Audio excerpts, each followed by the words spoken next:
the resurrection from the dead, by whom we have received grace and apostleship for obedience to the faith among all nations for his name, among whom are ye also called of Yahushua the Messiah.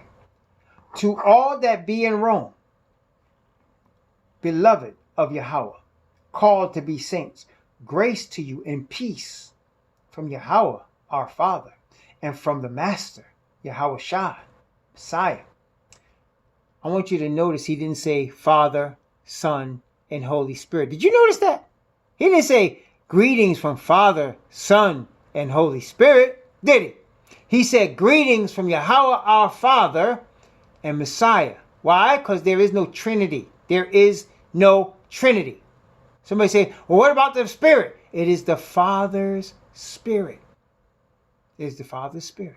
See? Greetings, he said, from Yahushua the Messiah, and from, first he said Yahweh the Father, and also from Yahushua the Messiah. See, there you go. See? Okay. All right. First, I thank my Most High through the Messiah Yahushua for you all, that your faith is spoken of throughout the whole world. For Yahweh is my witness, whom I serve with my spirit in the gospel of his Son, that without ceasing I make mention of you always in my prayers, making requests if by any means now at length I might have a prosperous journey by the will of Yahweh to come unto you. I want you to notice some things you're going to notice about the apostle. That is Paul. First off, we have to understand when Messiah went and ascended and he poured the early rain on the apostles, Paul wasn't among them. When he poured the early rain on the apostles, Paul wasn't among them. In fact, at the end of the 490-year prophecy of Daniel 9 was AD 34. In AD 34, Stephen, one of the 7 deacons, was stoned, and the apostle Shaul was sitting there holding the clothes of those that stoned him. He was involved with the murder of the servant of the Most High. Okay. After that, Peter came and brought a message to Cornelius, a Gentile. After that, Shaul was on his way to try to kill some more of the servants of Yahushua when Yahushua met him and chose him to be the 12th apostle and sent him with a mission. He was appointed to the Gentiles, to go to the Gentiles with the message of the gospel, the true gospel. He was appointed. And so here he is. And as he was doing this, you will never see him ask for money. Never. You never see him talking about starting, some building with him as the leader. Never. Never. Always pointing the people to the Father through the Messiah.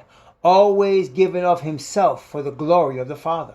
That's the whole ministry, this brother. In every epistle that he wrote, same thing. Always bringing forth the true gospel to cause the people to be brought to the Father, to cause the people to receive salvation through Messiah in the Father, from the Father in Messiah, to cause the people to receive salvation from the Father in Messiah. Oh yes.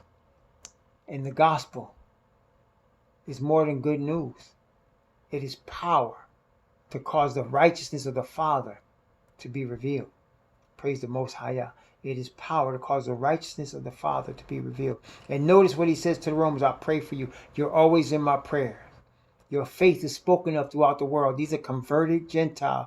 These are not Christians. These are converted Gentiles to the nation of Israel. They become grafted in Israelites. Grafted in Israelites. Strangers that were strangers of promise. Praise the Most High God. Let's continue. Romans chapter 1 from verse 11.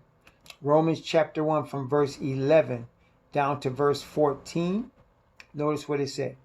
For I long to see you, that I may impart unto you some spiritual gift, to the end you may be established. That is, that I may be comforted together with you by the mutual faith, both of you and me. Now I would not have you ignorant, brethren, that oftentimes I purposed to come unto you, but was let hitherto, that I might have some fruit among you, even as among other Gentiles. I am a debtor, both to the Greeks and to the barbarians, both to the wise and to the unwise. He said, I'm a debtor. I owe y'all. That's what he says. I owe y'all. How can he say that? What did the Apostle Paul, a Hebrew, owe these Gentiles anything? What did he owe them? Something. He said, I owe you. I'm a debtor to you. I owe you. How is that? Let me tell you, brothers and sisters. As he is appointed by the Messiah as the apostle to the Gentiles, he owes a service to the Messiah to do what he has been ordained to do, which is bring this message to the Gentiles. That's why he is a debtor to the Greeks and to the barbarians. He was being redeemed through Messiah to the Father. He has received the truth. He has been given the Spirit of the Father. That's why he said, I might impart some spiritual gift to you. That means he was so filled with the Spirit. When he walked into a room, you knew this man had been with the Messiah. You knew the Father's Spirit was on him. He was also among those that did miracles. The Apostle Paul, casting out devils, raising the dead. He did all that through the power of the Spirit. He did all that. And now he says, I want to impart some spiritual gift to you. I want to come to you with the Father's Spirit and bless you. And he said, I'm a debtor. I owe you because the Father has sent me through the Messiah. He has sent me to you and I have to do my job. You see, brothers and sisters, that's why we don't do this for money. I owe you. I owe you. If I have been called to teach, then I owe you. I owe you the message that he has put on my tongue. I owe it to you. And I don't do it for any money, just like the Apostle Paul. See, I learned from the word. I don't do it for any money. Why? Because it's an honor.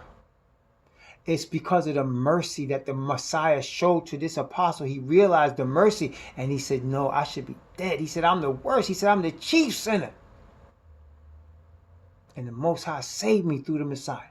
So I got to do this job. I got to give you all everything I got. And that's what I feel. I'm learning from the word the same thing. He has called me to teach. Therefore, I owe you. I have to teach you. I have no choice. And you don't owe me anything. You don't give me any money or anything because what has been given to me was given to me by grace as a revelation of the Messiah. It was not given to me because I paid for it or because I earned it. And I owe you, just like any teacher owes any group the truth. Teachers that teach lies are working for the devil. If you teach lies, you're working for Asatan. Period. End of story. If you're trying to get money, you're working for Asatan. The Most High doesn't need money to finish his work. He doesn't need money to pour his Spirit on people. You can't buy his Spirit with money. You don't need a building to receive the truth. Do you need to go to a building with a cross on it to serve the Most High? To receive his Spirit in the seal in your forehead? Do you need to go see a reverend for that? Or a priest? Archbishop? Do you need to see a denomination in order to be saved? No. In order for the power of the Father's righteousness to be made manifest in you, do you need to return money to a religious institution or person in order for that to happen? No.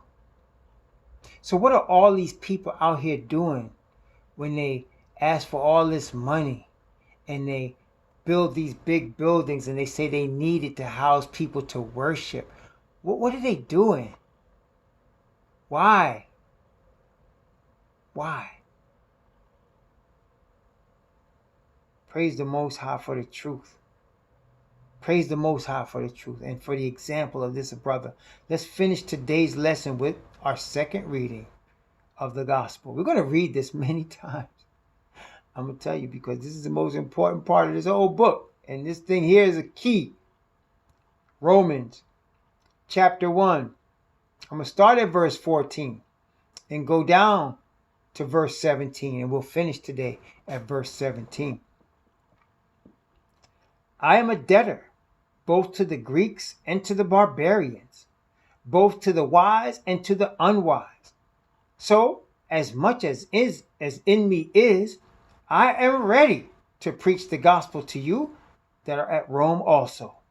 For I am not ashamed of the gospel of Messiah, for it is the power of Yahweh unto salvation, to every one that believeth, to the Israelite first, and also to the Greek. For therein is the righteousness of Yahweh revealed from faith to faith.